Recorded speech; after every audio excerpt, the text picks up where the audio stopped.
The most important meal of the day, second breakfast. Hi, everybody. Welcome back to another Second Breakfast podcast. I'm Andy Roth alongside Phil Duvall. Say hi, Phil. Andy, it's good to be back. It is.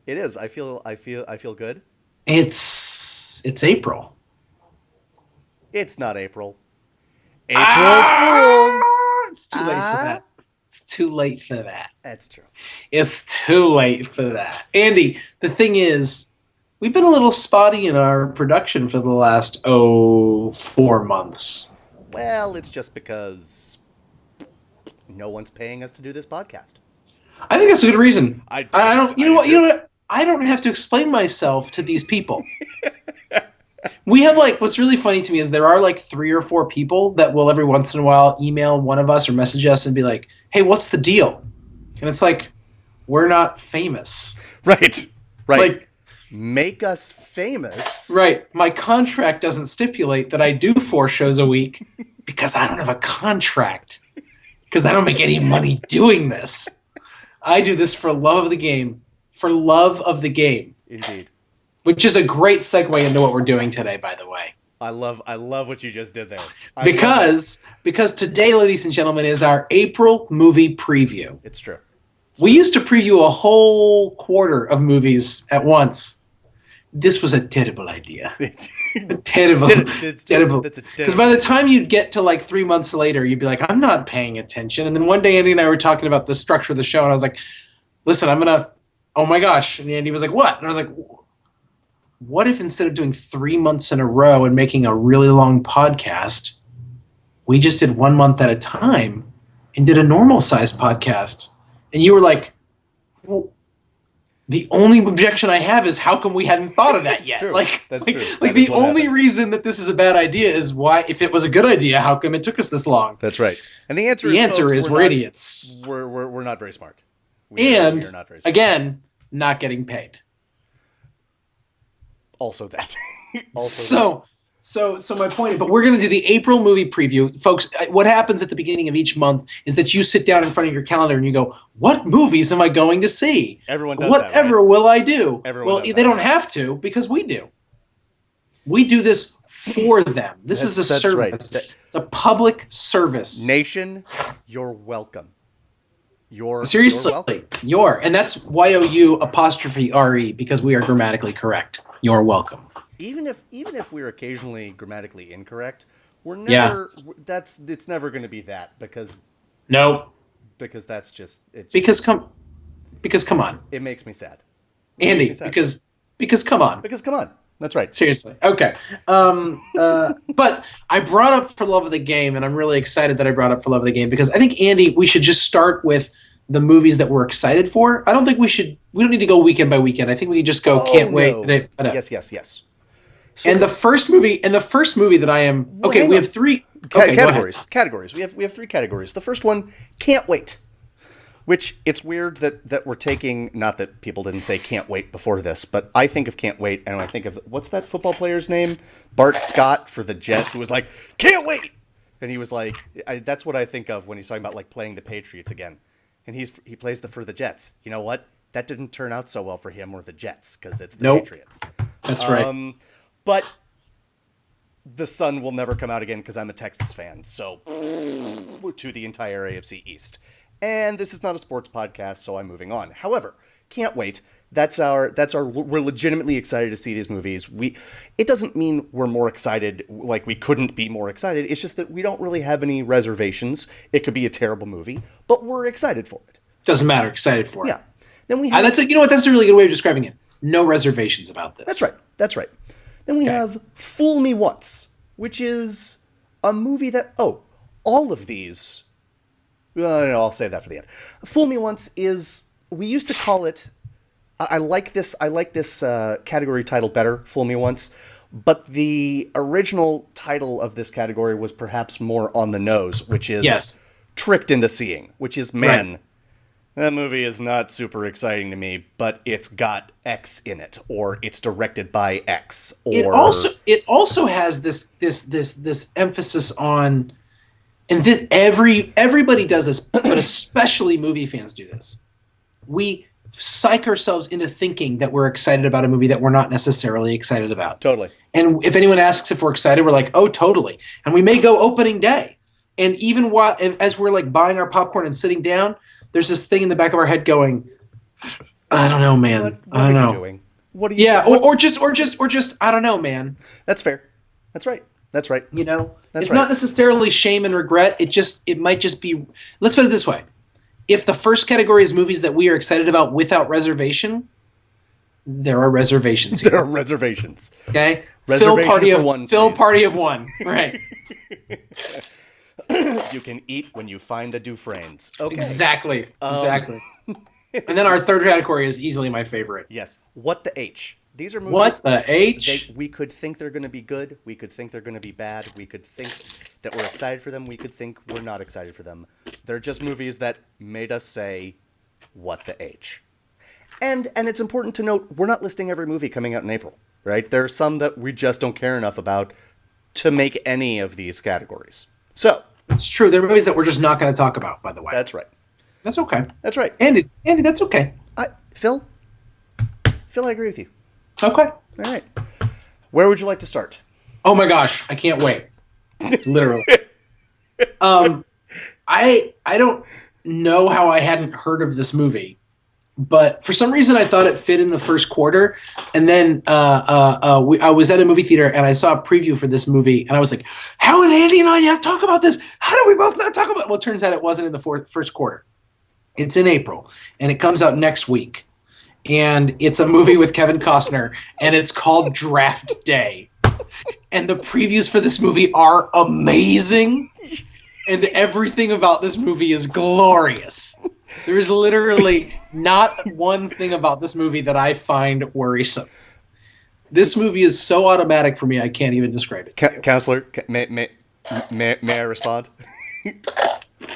Please do.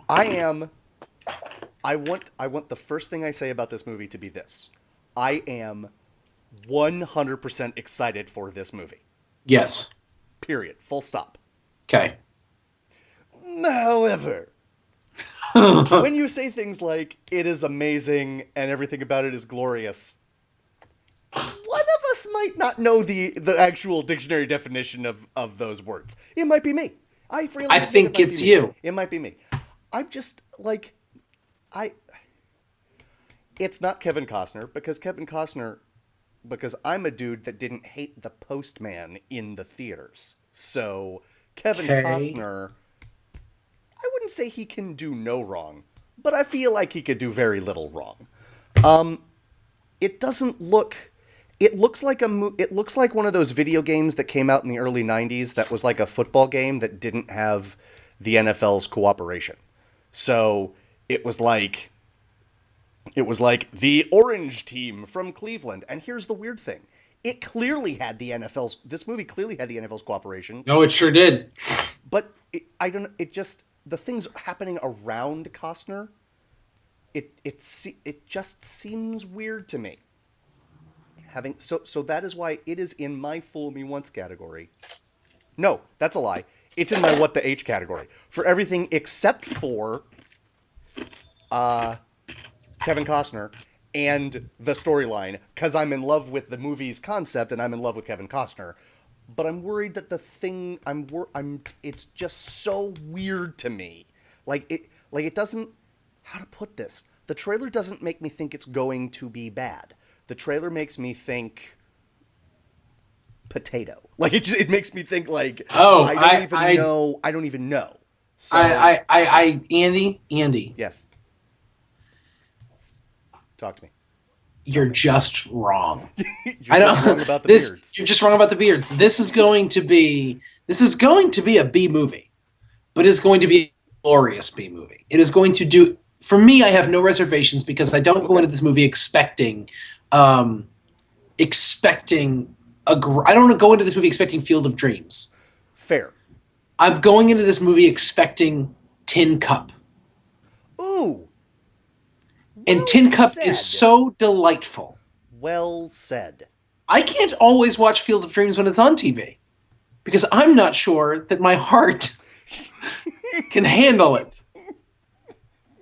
but I can watch Tin Cup anytime. Sometimes our hope is that this is Tin Cup. Yes. Our dream would be that it be Field of Dreams, and our prayer is that it is not For Love of the Game. Right. Right. Someday, folks, we're gonna do a podcast that's just like the two of us, like being calm and collected, and then one will say one line from a movie, and the other one will start crying. And Field of Dreams will be my first salvo. And you know what line, and you're already Don't do this to me. I know. I'm not going to. Don't do this to me right now. I won't. So I bet you have at least one movie from you on your can't wait list that's coming out, I don't know, this Friday. It's true. Captain America: The Winter Soldier. Yeah. You know, I know. You're already apologizing for it. Listen to you. Your tone of voice tells me you're already apologizing. Phil, I'm 35 years old. My inner child has been in and out of the hospital. Let's be honest. Like, I won't say it's dead, but fair enough. You've said a lot in recent weeks and months about superhero movies, and I'm certainly not in the same place as you are with them. But I can see it's not a marathon distance in the future before I might be, have the same feelings as you do.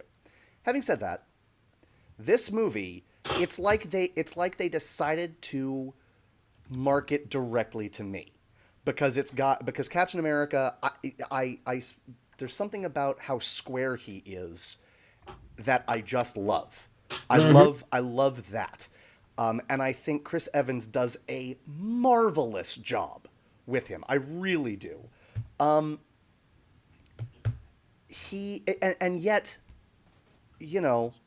like, what do you do with these characters over and over again? And the answer that they came up with and that they've kept saying since the very beginning since like the script was being written, the screenplay was being written, was we're making a 70s like political thriller like The Parallax View or 3 Days of the Condor. And I was like, what? And then like people are starting to, like, reviews are starting to come in and they're like, that's kind of what's happened. Captain America is realizing that, in the world he lives in, like, the good guys aren't the ones with the white hats, and the good guys aren't pure of spirit the way he is or the way he tries to be. And so it seems to be a movie that at least a little bit will wrestle with, do the ends justify the means? And it doesn't, look, I want a guy to be throwing a shield and beating people up. Guys, the ends of course the ends justify the means. Why are we still having this conversation? You're the worst. America! You're the worst. Why are we even talking about this? The worst. So, Captain America: Winter Soldier. Marvel, you're still my jam. Scarlett Johansson's in it. I love that about them, being smart to put her in movies. It's true. I agree with everything you said about Chris Evans. Your take on it sounds very interesting. Mine is very simple. The first Captain America movie was easily my least favorite of they call that thing? Chapter Phase 1 or Phase 1, whatever. Really? Easily. Easily. What would be your least favorite of them? Probably either Thor or Iron Man 2. Is Iron Man 2 part of Phase 1? Yeah. I'd still pick Captain America. Absolutely. I thought I think it's visually interesting, but and sort of whimsical, but I just overall not. I just didn't care that much. I didn't hate it. I didn't hate it at all. I didn't hate it. That's okay. And now in superhero fatigue. Sure. I haven't seen this yet, so I'm not going to say that this is the case, but it looks like the Winter Soldier is some creation that has been created specifically to respond to Captain America. I could be wrong about that. Mm-hmm. Oh my gosh, can I get a superhero movie that isn't about like villains that only exist because the hero exists? But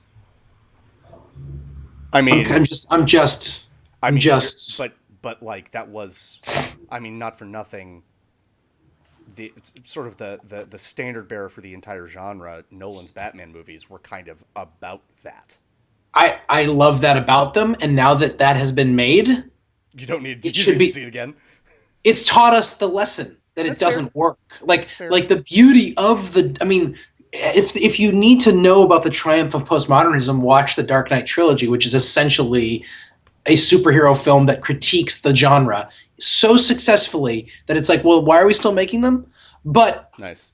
But I mean, Avengers came out after that and was on my top 10 list. I mean, like, I love the Avengers. Listen, if I can see this on Friday, I will see it on Friday. Sure. Yes. If I am able, I will. Okay. Sure. So I'm there. It's in my Fool Me Once category. All right. It's there. It's just, I have reservations, but I am totally ready to be fooled. Give me your next can't wait.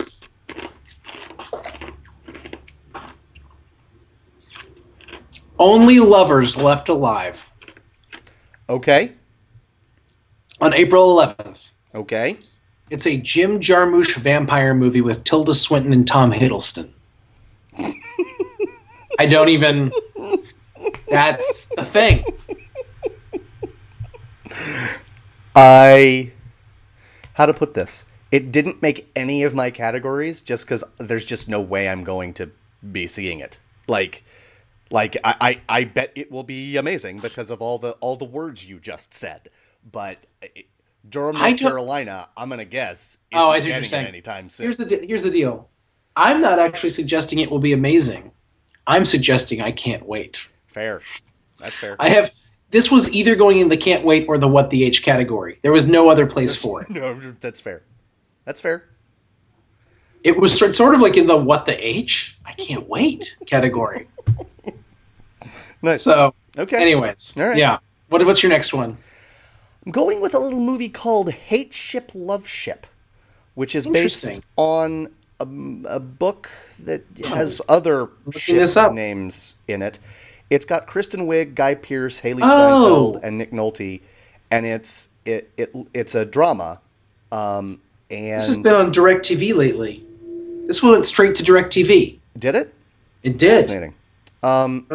I don't see it on the category, but I believe you that it's started. Yeah, it's coming out. It's coming out next week.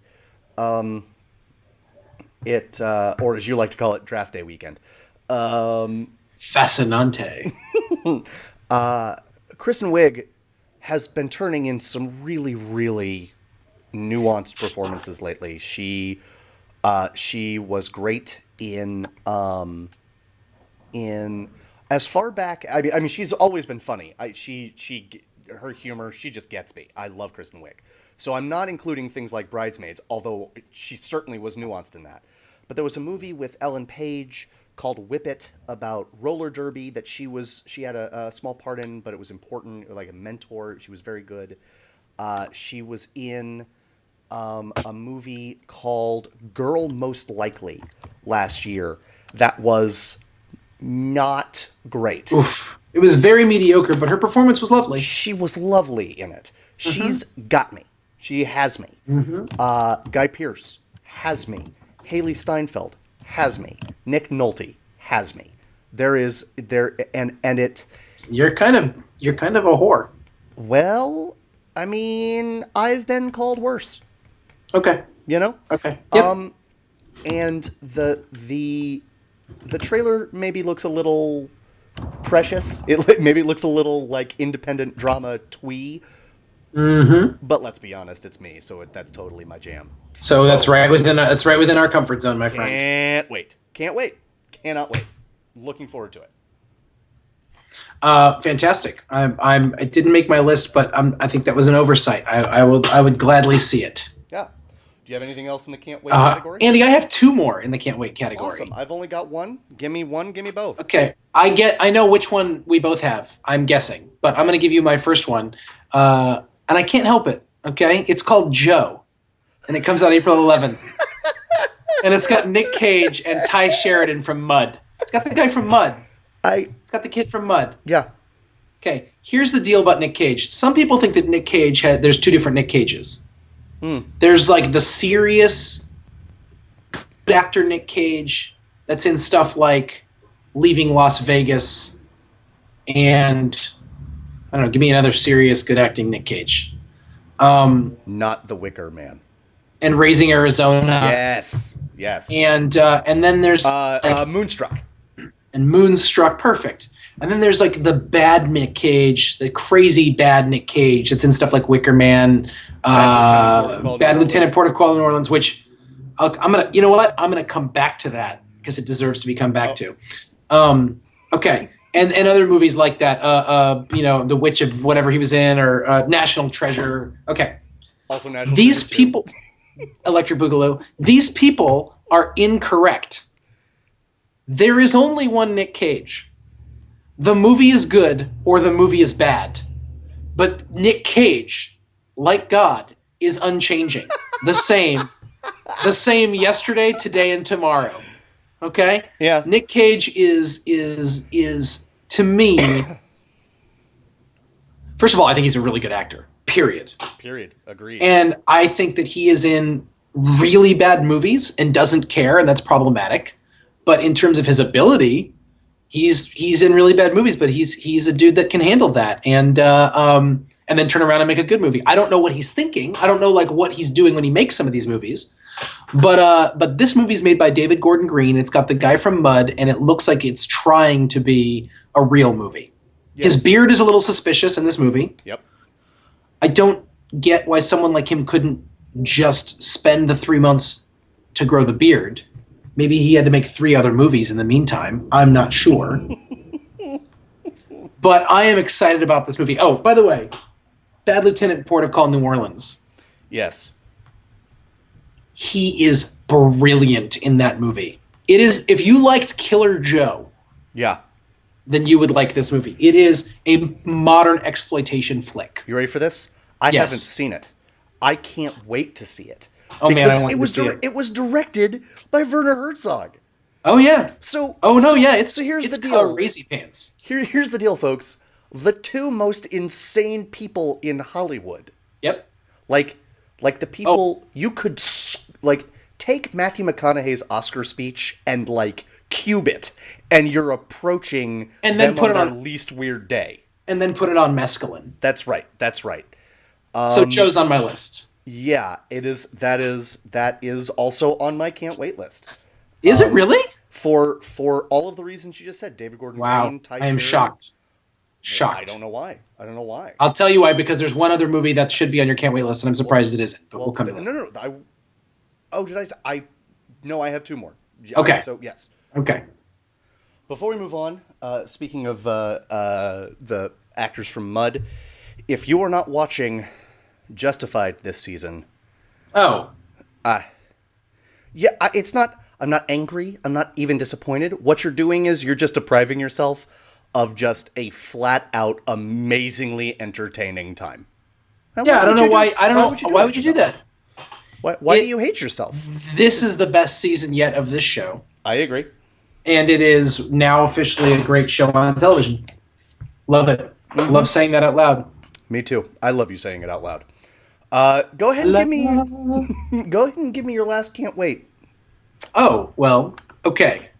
Let me preface it. I was in the movie theater walking towards the bathroom. I says to her, I says. And I see a poster of Tom Hardy driving a car. I love everything you're saying. And it says Locke, L-O-C-K-E. And it says something else. I don't even remember what it says. And I was like, oh. And I don't know. And I don't know if you remember this, Andy, but I took a picture of the poster and texted it to you. I was like, have no idea what this is. Totally going to see it. Yes. Nothing has changed. I don't know anything about it. Mm-hmm. I don't want to know anything about it. I had the opportunity to read a synopsis. I chose against that. Solid call. I love it. I've got the poster. It says in the poster, Hardy is a one-man tour de force. Yeah, I'm seeing that. I literally don't care what else happens. You know what's true? And I'm you know what? I got a job that fulfills me. I think I'm good at it and getting better.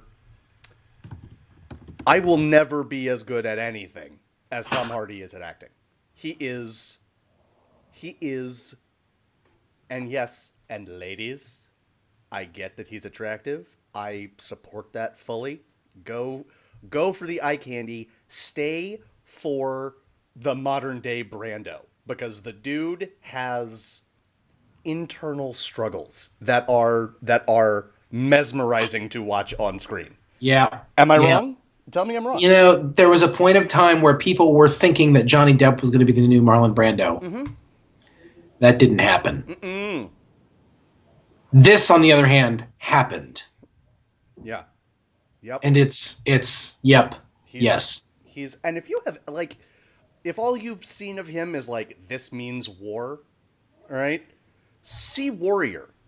Oh my gosh. If you've seen more of him than if you've seen him in, for example, the last Batman movie, see Warrior. If you've seen Warrior, see Warrior again. Warrior. I don't understand why people aren't watching Warrior right now. Well, they're watching us or listening to us. That's a good point. You know what? Keep doing that. But when we're done, when we're finished, go watch Warrior. Yeah, why wouldn't you? Confused by what are we doing here? I got nothing. I'm spent. That's my can't wait. Me too. The last two we shared. Yes. Okay. I love it. Okay. Andy, fool me once. I have 3 movies in the Fool Me Once category, not to tell them all now, but the first one, it's a comedy filled with people who just get me. And by filled with, I mean there are 2 of them that just get me. It's a lot. Right? Nick Frost and Chris O'Dowd in a movie called there are more. And Rashida Jones. 3. I do love Rashida Jones. In Cuban Fury. Yeah, so what's the deal with that? It's about a guy who wants to get back into salsa dancing. Oh, of course. And that's it. Okay. That's all I got. That's all I need to know. The trailers look like I will laugh at them every time I watch them, but it's probably not a good movie. But I want it to be, and I will be seeing it because I have been fooled. That's my first one. There you go. Captain America 2, Electric Boogaloo was on my list. Sure. I have a movie called Dom Hemingway on this list. Love it. Love it. Me too. It's just... I don't know, man. It's like I even almost want to see it. I almost want to see this movie. I do want to see it. I do. But I'm not remotely convinced it's going to be good. That's fair. That's fair. It's got a great pedigree, though, because Jude Law really seems to be trying to act. And that sounds snide. I don't mean it snide. I mean, he's trying to sort of reinvent himself as a serious actor, as opposed to, like, Alfie. And Richard E. Grant seems to be channeling... I read something where it says that he seems to be he seems to be channeling his character from Withnail and I, which is just a marvelous movie. If not, did they make a movie out of that? I think it started as a movie. Oh, well, there you go. I don't know that it did. It might have started as a play. I don't know. It's largely a two-hander, so it could have been a play, but and he's great. Yeah, I think it's going to be good, and yet it ended up for me right where it ended up for you. And so here's the deal, folks. I apparently can't count. I said I had 3. I have 4. I can't those what are those lines called? The commas. They're called those things commas. Are tricky. Those things are tricky. Yes. Those things are tricky, Andy. What are they called? It's titles of what are they? Movies. Can't distinguish. I'm drunk. Do you need to sit down for a second? I'm already sitting down. Maybe I need to lie down. Maybe you need to lie down. So no, I'm there with you. Speaking of the man who used to be the next Brando, another Fool Me Once, Transcendence. This movie is probably terrible. Yep. But it's by the cinematographer of the Matrix movies? Like somebody who's good at making things look pretty. Okay. And it's got Rebecca Hall. It's got a ton of people in it. Starring Johnny Depp. And it's functionally... I don't want to know too much about the movie, I'm not quite sure how it's any different from that terrible movie with Jeff Fahey and Pierce Brosnan, The Lawnmower Man. I'm not quite sure why it's any different from that movie, because I think functionally it's a man going into a computer, but not in a fun, action-y Tron way, in a now I control the universe Lawnmower Man way. But it's got Johnny Depp, Paul Bettany, Kate Mara, Rebecca Hall, Morgan Freeman, Cillian Murphy. That's, I mean, I will probably see that movie, but it doesn't necessarily look good. No, it doesn't. That's what it looks bad. I'm Johnny Depp is now a detractor for me rather than an attractor. He's a deficit rather than an asset for me. He has squandered all goodwill. It's true. For me, he has. For me, he has. That's fair. He has squandered all goodwill for me, but I can't see how to put this. A movie where he's the star, I have a hard time thinking that it's ever going to end up in a can't wait category for me. Yep. So there you go. What else you got in the Fool Me Once category? Bears. Because I have a child. It's the only one like that on the list. I'm not taking my daughter to see Rio 2. There is no way I'm doing that. Rio 2 didn't make any of my lists either. But Bears could make the list. It's a document. Except the only thing is, when I saw the preview of it, I thought, didn't this come out last year? Okay. But I guess not. I guess it didn't. Right. They're showing previews for it like it's never been out before, so I guess it didn't come out last year. But I could have sworn, I was watching the preview and I was like, I feel like I saw this preview last year, like for this movie at this time of year. So I don't know what's going on. I don't know what this world is. But I could see my daughter and I going to see Bears. Sure. So it's on the list. All right. I mean, it doesn't look, as far as taking kids to see movies, this doesn't look like The Nut Job.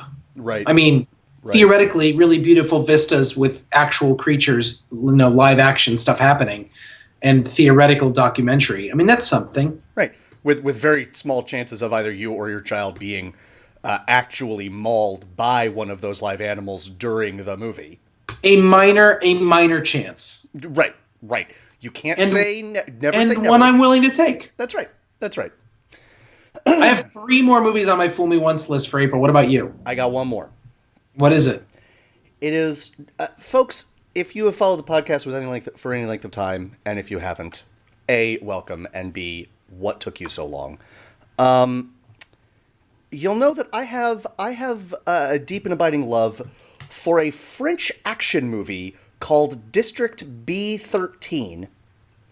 I knew this was going to make your list. Yeah, and its sequel, District 13 Ultimatum. What happened to the B in the sequel? I don't know.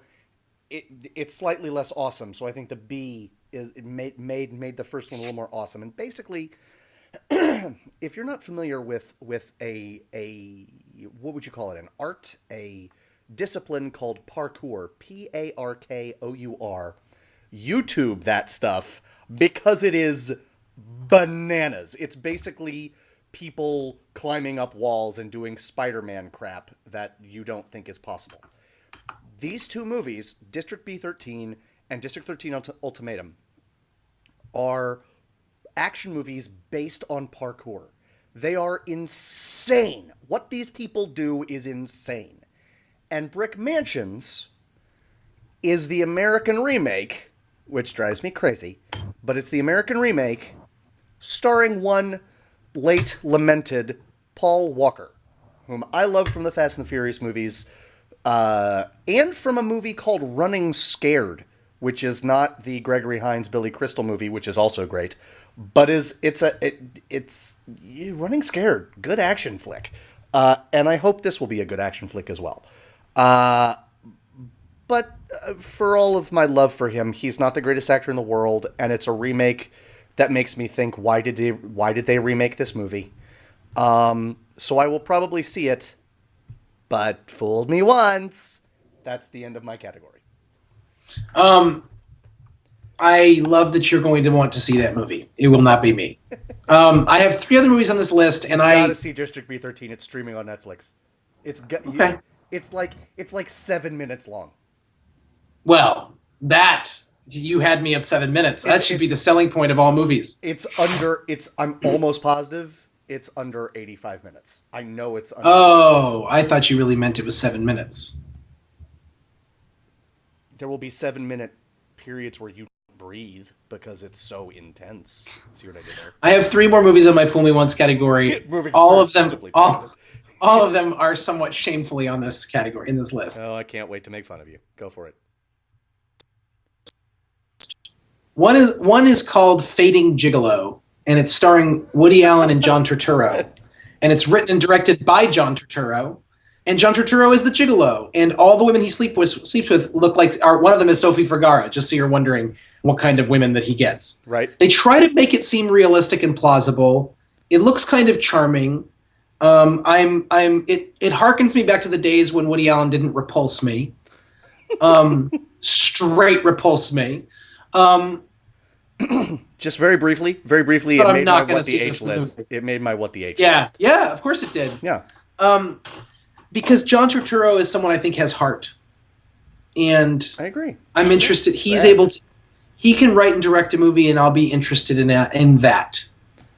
I think it's funny when guys that look like me and him write stories where girls that look like Sophie Vergara are really super interested in paying us for sex. Sure. I've never actually written a movie like that, but I didn't want him to feel alone in terms of his looks. I actually think he's a handsome man in his own particular way. I agree. But he's not Sophie Vergara material.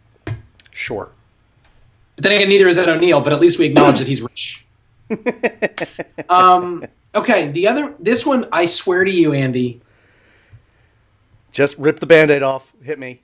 The Other Woman. Oh my God. Phil. Have you also on my What the H list? Have you seen the preview? One. I mean, it's a fair question. It doesn't mean that you will like it. I was waiting for number 2. No, have you seen the preview? One, okay. Have you seen the preview? I have. Okay. 2, I could totally see me taking my wife to see this as like a frankly, for the same reason I'd take my daughter to see Bears. Okay?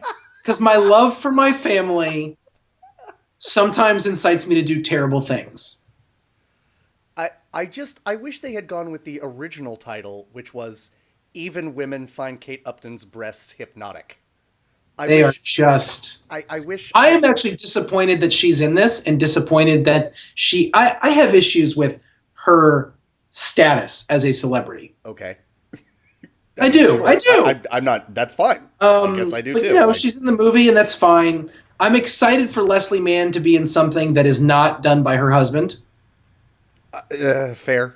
That's. I mean, like I like it's like seeing Rebecca Pigeon be in something other than a David Mamet movie. Except I'm actually excited about this, and it actually happened.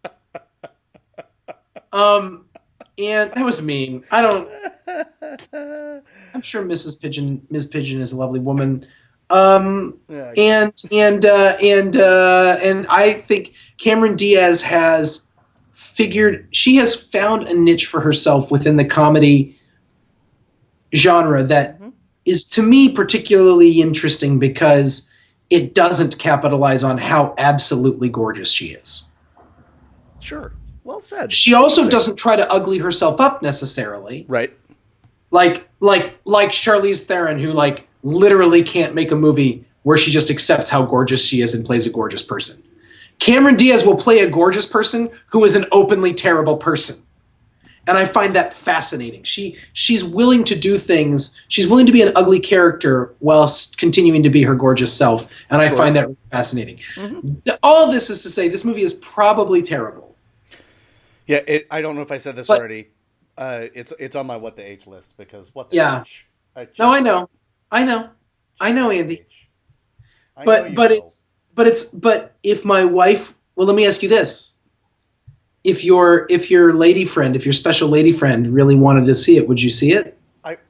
I would, but I have 2 things to say to that. There would be at least a discussion of, honey, can we maybe see, like... Literally anything else? I wouldn't put it that way, but that's probably what I'd mean. But I'd say, like, maybe can we see Joe or Hate Ship, Love Ship or something like... I would try to steer her away. Yeah. But only because I love her.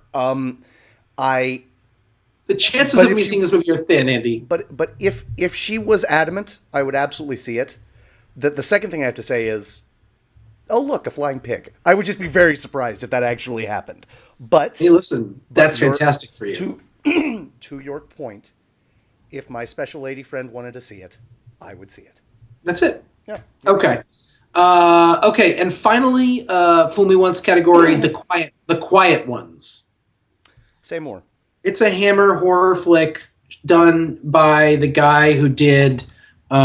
He directed the last Hammer horror flick with Harry Potter. Oh, and nice. Yeah, and then he did something else too. I was looking at. It's got Jared Harris in it, which interests me. Sure. Because he interests me. Sure. And what else did I find out about it? It's. You love him from what is it? That was it the second Resident Evil movie? Is that what you love him from? Jared Harris? Yeah. From Mad Men and Sherlock. Okay. Let's be clear. Okay. The director John Pogue made nothing, not much good, let's be honest. Okay. He's made a bunch of terrible movies. This is going to be a bad movie. But I could see myself on if my family was out of town and it was playing in the movie theaters, I could see this happening to me. I could see like myself accidentally seeing this movie. Okay. All right. That's my list. All right. I have, besides the ones I've already mentioned, which I don't want to rehash, I have 2 movies in the What the H category. The first one, and I don't want to spend a lot of time on this. Okay. Correct me if I'm wrong, Phil. I will. That you are somewhat religious. From time to time. From time to time. Yes. Yeah, no, I am. It's true. Go ahead. Yeah. There is a movie coming out that is called Subtle. It's what I love about this title is the subtlety. It's called Heaven is for Real. Oh, I know. Well, no, wait a minute. It's based on a book of the same title. Yes, I don't care. That doesn't make it less subtle as a title. Sure. I guess to be fair, I suppose my issue with the lack of subtlety in the title is properly directed at the author of the book and not the director of the movie. But it doesn't invalidate my point, I think. Maybe it does. I don't know. Feel free to correct me. This movie looks terrible. And it doesn't look terrible because it has religious subject matter.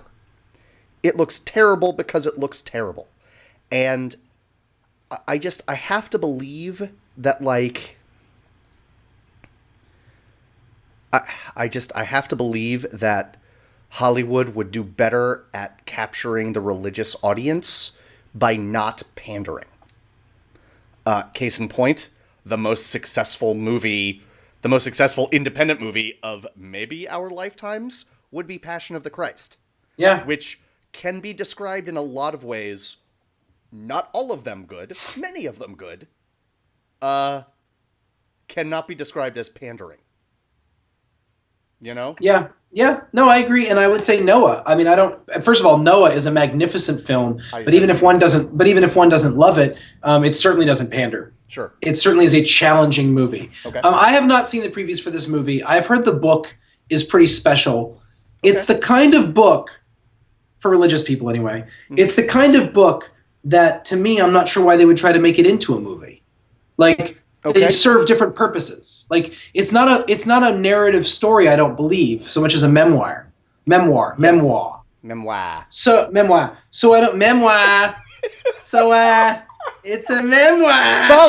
Sully. I want you to read this memoir. I want Nomar Garcia Parra to write a memoir so I can say, Nomar's memoir. I'm reading it in the car.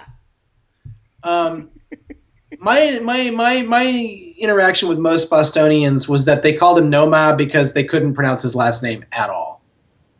Garcia Per. Right. But I don't know. It just doesn't seem like a book that lends itself to being made into a movie. Sure. And isn't Greg Kinnear in it?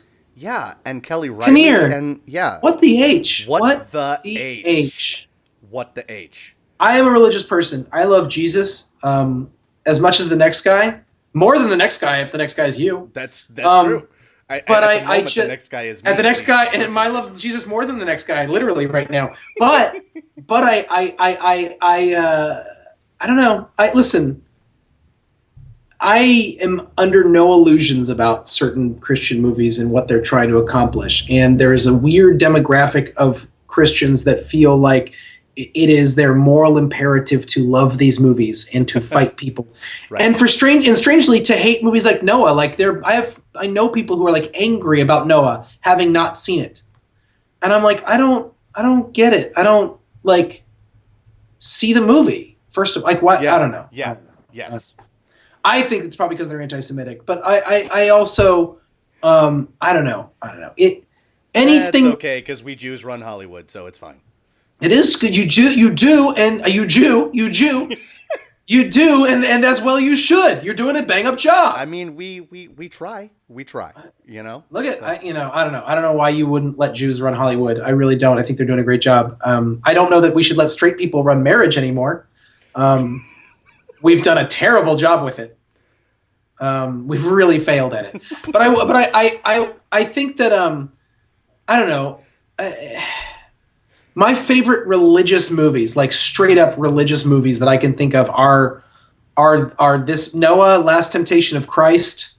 I'm trying to think of what other ones. I mean, Ten Commandments, and Evan Almighty. We're done talking about that. Woof. It's not a bad movie. It's not. Evan Almighty's not actually a bad movie. It's a lovely movie. I don't know. It's anyways, an okay movie. It's lovely. It's lovely. It's fine. It makes me happy that Lauren Graham got a role in a movie. That's as far as I'll go. My point is, I like movies that are genuinely trying to bring loving good things into the world. Yes. But I do think that there's like a subgenre of Christian movies. Dude, there's one that came out recently called God Is Not Dead. You should read the synopsis of this movie. It'll infuriate you. And apparently at the end of the movie, it urges everyone in the theater to text God Is Not Dead to everyone on their phone list. Wow. Andy, what? What the H? What the... All right. So what else you got on your What the H list? The spiritual sibling to Heaven is for Real. Under the Skin, a psychosexual sci-fi thriller starring Scarlett Johansson. It's on my What the H as well. Have you seen the preview for this movie? I have not, actually. See the trailer because What the H. Now, this is an example of a What the H not necessarily at all being a bad thing. Right. This could be a lovely movie. Early reviews are that it's really good. But what? Watch the trailer and you will literally just be going like, what the H?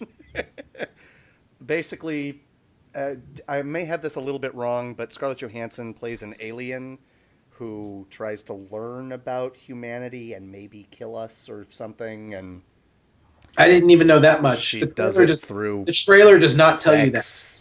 The trailer does not make that clear. Okay, that's fair. I already know more than I knew from watching it. Yeah. The trailer succeeded in telling me nothing and totally making me want to see it. Well, that's fantastic. Yes. That's fantastic. So, anything else on your What the H? No, that's it. I'm spent. I mean, I have there were one last one mentioned earlier, but yeah, go for it. And this is a full-on What the H. Can't wait. There is a movie coming out called Something Wicked. Okay. Starring Brittany Murphy. Oh. Do you know what year she died in, Andy? Not the last couple. 2009. No. Yes. She's been gone for 5 years, and this movie is now coming out. Any chance of it being any good? Movies are not wine. No. No. Movies are not wine. We were just aging this movie until it was appropriately ready for release. Sitting on the shelf. It's maturing. That's horrifying. I've got this fine 12-year single malt Brittany Murphy movie. No, you don't. Nope. You sure don't. Just watch Clueless again. Watch Clueless again. Yeah. So anyways, I had to bring that up, and that's to me the appropriate category for that movie, if it is to be mentioned at all. Indeed. I concur. Anything else? Just that I love you. I love you right back. You know what else I love? That we're edging out of Dumpuary, and there are things I actually want to see again in the theaters. That's very exciting. Yeah, although March was pretty fantastic. It did have Grand Budapest Hotel. Oh, yeah, it did. And it had Noah. I need to see it. Oh. I need to see it. Our friend Daniel Carlson, who we're going to have on the show soon, you're going to watch that wonderful podcast, people, and he and I disagree fundamentally on this film. That's all I'll say. Okay. Fundamentally. Well, I look forward to casting the deciding vote and figuring out for all eternity which one of you is right and which one of you must be put to death. Oh my gosh! Well, if that's the category, I hope it's me that is right. I don't know. Yeah, Guess we'll find out. First, it'll probably be you. Sorry, okay, good. Daniel. I'll take loyalty any day. That's right. That's right. Anything else? Go see the movies in April, folks, including killer alien, sexy Scarlett Johansson and. Really, I'm not going to watch any of these things because Mad Men's coming back. Nice. So whatever happens in the movie. Nice. I'm not going to watch any of these things because I don't see movies anymore. It's very sad. I know. And I'm really weird. Bona fides as a person who talks about movies. Let's talk about Casablanca. That hasn't changed. Okay. Still good. Still good. I'm still good. It's still good. It's fine. Folks, that'll do it for our April preview here on Second Breakfast Podcast. For Phil Duvall, I am Andy Roth. We will see you again real soon. Bye-bye. Ciao. The most important meal of the day, second breakfast.